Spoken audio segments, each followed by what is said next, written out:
Gertrude and Gunther, the Candy Cottage Revenge and Reflection. Oh, my darlings, twisted little Gertrude and Gunther. They were born of my whims, not my heart, an inheritance of cunning and greed. You'd think they'd have thrived under my care, wouldn't you? I fed them scraps of my ambitions, whispers of riches, and dreams of devouring Hansel and Gretel's legacy.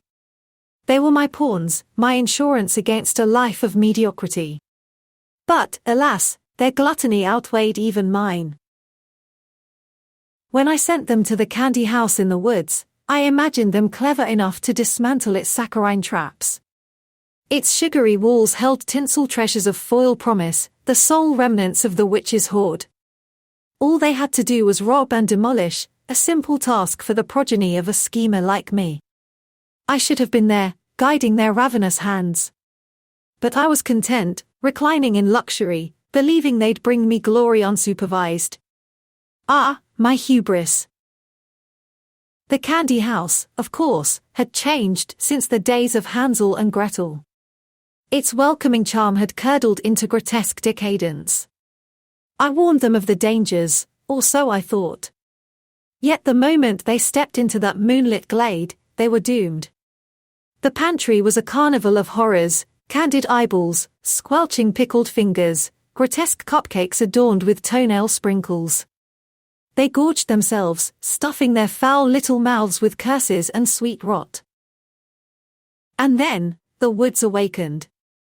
The beasts, enchanted by the witch's dying curse, sniffed out their gluttony. Oh, how poetic it was! My own flesh, devoured by the very forest I sent my offspring to plunder. Gertrude and Gunther, lost to their own excesses, never even made it back to me. Their screams were swallowed by the pines, and the forest spat out only silence.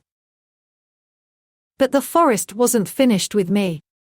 Those cursed creatures, their bellies bloated with my legacy's ruin, followed the scent of my neglect.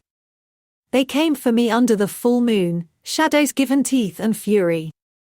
I thought myself invincible in my fortress of selfishness, but what is greed to beasts starved by magic? They devoured me as the moon watched on, cold and detached. My punishment, befitting, isn't it?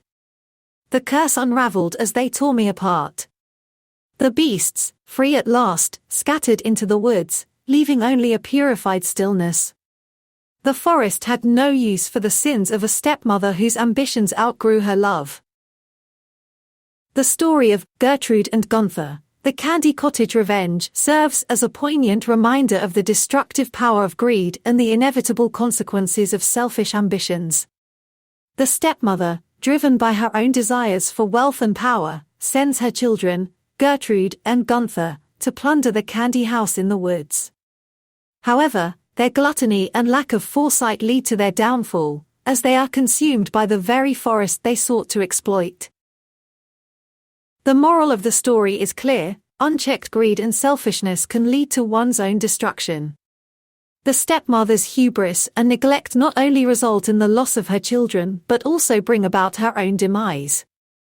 The enchanted beasts, starved by the witch's curse, ultimately turn on her, leaving nothing but a purified stillness in the forest.